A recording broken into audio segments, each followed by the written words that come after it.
365 books. The team of voices behind your daily clarity.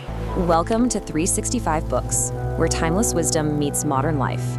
Each episode, we explore ideas that sharpen your mind, open your heart, and help you live with greater clarity.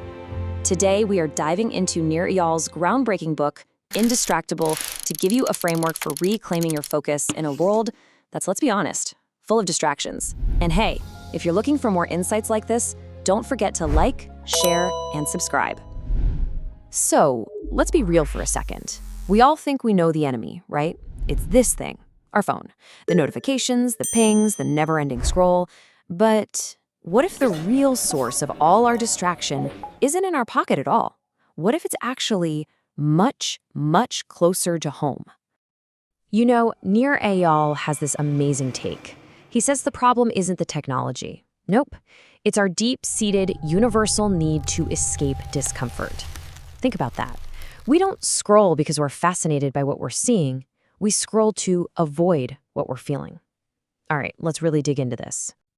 So here's how we're going to break it down. We're going to walk through his whole model step by step. And we're starting with a really crucial first step, rethinking what distraction even means. All right, so first things first, we've got to get our heads around what we're even talking about.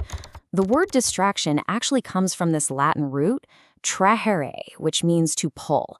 And that's key because it leads us to two totally different kinds of action. And here's what's so wild about this. The exact same action can be either one. Think about it. Checking your work email. That can be traction if you've scheduled time for it. But checking that same email when you're supposed to be playing with your kids, well, that's a distraction. It all boils down to one thing, your intention. This just nails the first step, doesn't it? You can't be distracted unless you know what you're being distracted from.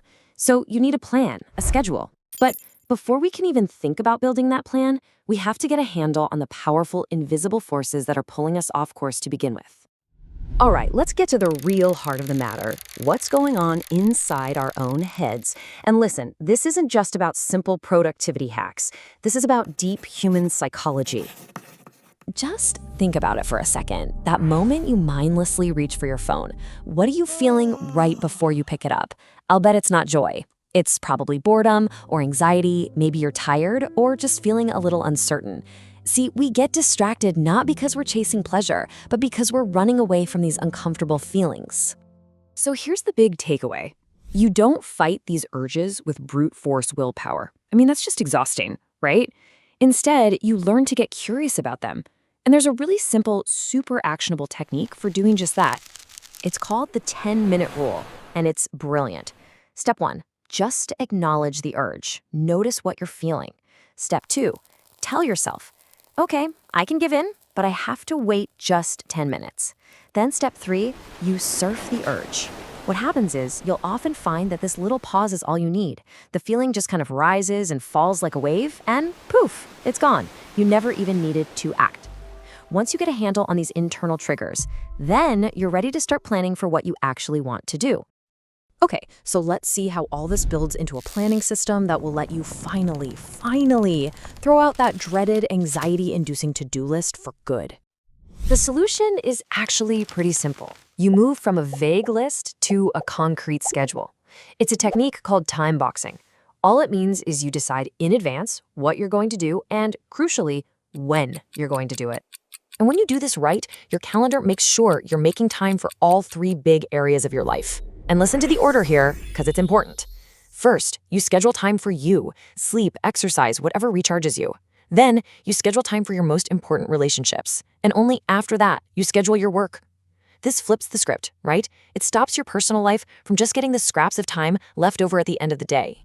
All right, so you've managed your internal world, you've planned your time. Now what? Now it's time to build some walls, to put up some defenses against all the pings, dings, and interruptions from the outside world. This whole idea is about hacking back. So for your phone, that means get those distracting apps off your home screen. Turn off every single notification that isn't absolutely essential. Start treating your phone like a tool, not a toy. And you could apply this exact same thinking to all the other digital tools that are constantly screaming for your attention. Let's take email. Instead of it interrupting you all day, schedule specific times to check it. Done. Group chats. Don't leave them open. Treat them like a meeting you pop into, not a room you live in. And speaking of meetings, live by this one rule. No agenda, no meeting. Period. Every one of these little hacks puts up a barrier, a little bit of friction that makes it so much easier to stay on track. Okay, on to the final step. This is how you make it all stick. So, what's a pact? It's basically a pre-commitment. It's a deal you make with your future self when you're calm and rational to make sure you'll follow through when temptation hits later. And you know the most powerful pact of all is the one you make with yourself. Look, it's not about gritting your teeth and using willpower to fight temptation all day long. That is a battle you're going to lose eventually. This is about changing the game completely. And this next idea, this just perfectly illustrates the ultimate goal here. Because the point isn't to just learn a few clever tricks to fight distraction. The real goal is to fundamentally change who you are, to transform your identity.